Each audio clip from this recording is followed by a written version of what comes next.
কোথায় গেল সোমা? একটু ইস্টবেঙ্গলের বড় ম্যাচ নিয়ে একটু আলোচনা করব। একটা সামগ্রিক একটা আলোচনা। বন্ধুরা, আমি সোমা বলছি। জানো তো বন্ধুরা, আচ্ছা কোথায় গেল সেই সোমা? কি আরজি করে সেই ভুয়ো ডাক্তার, যার অডিও ভাইরাল হয়েছিল দুদিন আগে। বন্ধুরা, আমি সোমা বলছি। মানে এই ধরনের কণ্ঠস্বর, এই ধরনের ভয়েস মডিউলেশন, মানে সাধারণত যারা ইঞ্জিনিয়ারিং ডাক্তারিতে পড়ে না, তাদের মধ্যে তাদেরকে অনেকে বলে কাঠখোট্টা, এইসব অনেক কিছু বলে। মানে সেখানে বন্ধুরা, আমি সোমা বলছি, মানে কোথায় সে, কোথায় গেল সেই সোমা মুখার্জি? তাকে আর খুঁজে পাওয়া যাচ্ছে না। কিন্তু পাবলিক মুরগি হয়ে গিয়েছিল, মুরগি হয়ে অনেক কিছু করেছে। দেখুন, আমার যাই করুক, পাবলিক যাই করুক, রোববার দিন বড় ম্যাচ আছে, তো বড় ম্যাচ নিয়ে সংক্রান্তই বলবো। কলকাতা পুলিশ খুবই ভালো কাজ করছে। যারা বজ্জাতি করেছিল ওই আরজি কর হাসপাতালে রাত 12:30টার পর, মানে রাত 12টার পর আন্দোলন, মানে রাত 12টায় ইন্ডিয়া তো হয়েছিল, স্বাধীন হয়েছিল রাত 12টায়, তাই একটু 12টার পর একটুখানি সব কিছু 12টা বাজানোর একটুখানি ব্যবস্থা করা হয়েছিল। বন্ধুরা, রাত 12টার পর আসবে কিন্তু, হ্যাঁ, রাত 12টার পর। তো ঘটনা হচ্ছে যে আমি দেখছি সোশ্যাল মিডিয়ায় বিভিন্ন ইস্ট বেঙ্গল এবং সুপার জায়েন্টের ফ্যান গ্রুপ, যাদের অনেকেরই রক্তের রং ঘন লাল আর মেরুন, এবং মেরুন বলা উচিত না, ঘন লাল এবং স্যাফরন, গেরুয়া। তারা কিন্তু, মানে যারা এই বজ্জাতিটা করেছিল আরজি করে, তারা কিন্তু এখন একটা এই হিড়িক তোলার আবার চেষ্টা করছে খেলার মাঠে আবার করবে। মানে কেন করবে? মানে এরা বারবার পশ্চিমবঙ্গে যখনই কোনো ইলেকশন হয় সেখানে চূড়ান্ত ব্যর্থ হয়। তারপর তারা সারাক্ষণ চেষ্টা করে কি করে একটা বজ্জাতি করা যায়, সে খেলার মাঠ হোক বা খেলার মাঠের বাইরে হোক। এই যে ইদানিংকালে বড় ম্যাচের পরে, আগে সাধারণত পরেই হয়, সল্টলেক চত্বরে এতটা সমস্যা হয়, তার প্রধান কারণ কিন্তু এই বিভিন্ন যে ফ্যান ক্লাবগুলো আছে, তো তারা এখন আবার কিন্তু আবার একটা হিড়িক তুলেছে যে ওই দিন খেলার মাঠে আমরা স্লোগান তুলবো, এই তুলবো, সেই তুলবো। তো আমি আশা করব যে কর্তৃপক্ষ, যারা ডুরান্ট অর্গানাইজার, আর্মি, পশ্চিমবঙ্গ সরকার, পুলিশ, এরা এই ব্যাপারে কড়া নজরদারি করবে, এবং প্রয়োজনে সমস্ত ফ্যান ক্লাবকে বলে দেওয়া হোক যে তাদের ফ্যান ক্লাবে যেন কোনো রকম টিফো বা ফ্ল্যাগ নিয়ে মাঠে না ঢুকতে পারে। মানে লাল হলুদ ইস্টবেঙ্গলের ফ্ল্যাগ নেওয়া ঢোকা যেতে পারে, কিন্তু ফ্যান ক্লাবের প্রমোশন, আচ্ছা জানি না, মানে ফ্যান ক্লাবের ফ্ল্যাগ নিয়ে কেন মাঠে ঢুকতে দেওয়া হয়? খেলা হচ্ছে ইস্টবেঙ্গলের, খেলা হচ্ছে সুপার জায়েন্টের, সেখানে ফ্যান ক্লাবের পতাকা কেন থাকবে, বা ফ্যান ক্লাবের ব্যানার বা তার প্রমোশন বা ব্র্যান্ডিং কেন থাকবে? মানে ওখানে এমন কোনো দমদম বিড়িরও প্রমোশন অ্যালাউড নয় যদি না তারা পয়সা দিয়ে থাকে, তেমন কোনো ফ্যান ক্লাবের কেন প্রমোশন অ্যালাউ করা হয়? এটা কিন্তু ভাববার বিষয়। দেখুন না, এখন কিন্তু সেরকম ফ্যান ক্লাব নেই। আগে যেরকম থাকতো যে বেলঘড়িয়া লেখা, দমদম লেখা, সেগুলো একদম অ্যামেচার ছিল। আজকালকার যে ফ্যান ক্লাব, যারা কলকাতায় বসে বলে আমরা ইউরোপ দ্বারা অনুপ্রাণিত, ইউরোপ দ্বারা অনুপ্রাণিত, ভাই তুই ইউরোপ যা না, অত ইউরোপ যাওয়ার মরদ নেই।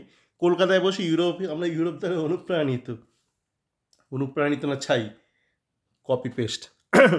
তো যাকে ঘটনা হচ্ছে যে এখানে কিন্তু প্রচুর ব্যবসা জড়িত। মানে ফ্যান ক্লাবরা বিভিন্ন ধরনের প্রোডাক্ট বেচে, তারা অনুষ্ঠান করে, তার জন্য টাকা তোলে। তো এখানে কিন্তু ওই ইস্টবেঙ্গল ক্লাবকে ভাঙিয়ে যে টাকাটা তোলা হচ্ছে, বিভিন্ন ফ্যান ক্লাব যারা রয়েছে, মানে দুপক্ষেরই, ইস্টবেঙ্গল হোক, সুপার জায়েন্ট হোক, তো সেখানে মাঠে ঢুকে তারা এটা কেন প্রমোশনটা করে, বা তাদের কেন অ্যালাউ করা হয়?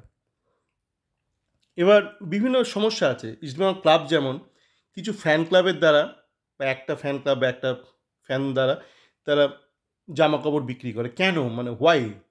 ইস্টবেঙ্গল ক্লাব নিজে থেকে কেন বিক্রি করে না? কেন একজন ব্যক্তি বা একটা ফ্যান ক্লাবের দ্বারা জামা কাপড় বিক্রি করে? এটা কী ধরনের সেটিং? কী ধরনের সেটিং আছে? তো এইগুলো থেকে কিন্তু একটু বিরত থাকা দরকার। তো রোববার দিন আমি চাই যে সব কিছু শান্তিতে হোক। কেন একটা সমাজে ডিসিপ্লিন না থাকলে না ওরকম হয়। বন্ধুরা, আপনি বারবার মুরগি হবেন। বন্ধুরা, তোমরা মুরগি হয়েছো তো? আবারও মুরগি করবো বন্ধুরা। জানো তো, আমি সোমা বলছি। আমার গা না শিহরই উঠছে বন্ধুরা। মানে কে, মানে এই ধরনের আপনি আপনারা নিশ্চয়ই মানে বিভিন্ন হোয়াটসঅ্যাপ গ্রুপে আছেন বা যে কোনো গ্রুপে আছেন।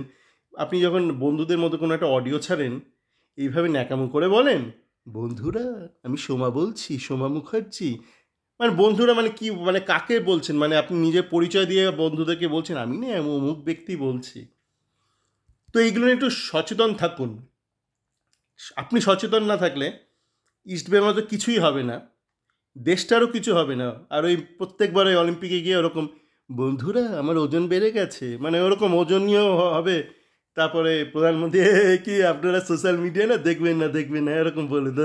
আবার সোশ্যাল মিডিয়াতে তুমি তো হয় সোশ্যাল মিডিয়া এত কিছু কন্টেন্ট হয় না, আর তুমি খেলাতে বলছো সোশ্যাল মিডিয়া দেখবে না। আর সোশ্যাল মিডিয়া আজকালকার দিনে এসছে, এটাকে আপনি অস্বীকার করতে পারবেন না, ঠিক আছে? কিন্তু সোশ্যাল মিডিয়াটাকে মানে সুশিক্ষিতভাবে কিন্তু ব্যবহার করাটা জানা চাই। একটা মুশকিল হয়ে গেছে, আগেকার দিনে যারা অশিক্ষিত ছিল তারা অতটা মানে নিজেদেরকে মানে জাহির করার সুযোগ পেত না, মানে থাকতো চায়ের আড্ডায় চুপচাপ থাকতো, অশিক্ষিত কিছু কথাবার্তা বলতে পারে না। কিন্তু এখন যবে থেকে সোশ্যাল মিডিয়া এসছে সমস্ত অশিক্ষিত এম্পাওয়ার্ড হয়ে গেছে। তার ফলস্বরূপ কী হচ্ছে, যে যতটা অশিক্ষিত সে ততটা স্কেলে বেশি অশিক্ষিত হয়ে যাচ্ছে এবং উল্টোপাল্টা সমস্ত মানে ফেক ভিডিও অডিও শেয়ার করছে। এবং এই যে আপনি যদি দেখেন মানে ব্যাপারটা কিন্তু এক ধারায় চলছে। আপনার ফুটবল সংক্রান্ত বলুন, ট্রান্সফার রিউমার, এই যে এই ধরনের রিউমার সবগুলো এক, আপনি আলাদা করে দেখতে পারবেন না। মানে একটা সুস্থ সমাজে সব কিছু সুস্থভাবে হয়, আর একটা অসুস্থ সমাজে সব কিছু অসুস্থভাবে হয়।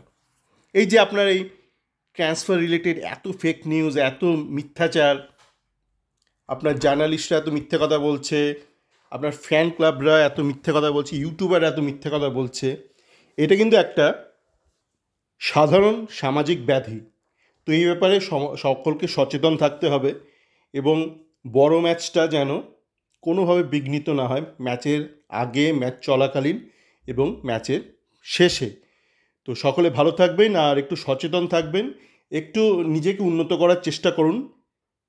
আপনি উন্নত না হলে সমাজও উন্নত হবে না। মানে আপনাকে, আমাদের প্রত্যেককে নিয়ে তো সমাজ।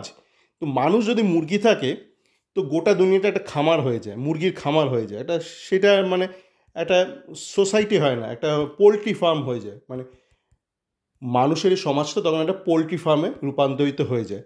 তো মুরগির থেকে একটু বাঁচার চেষ্টা করুন, ভালোভাবে থাকুন, আশপাশের লোককে ভালো রাখুন। সকালে ভালো থাকবেন।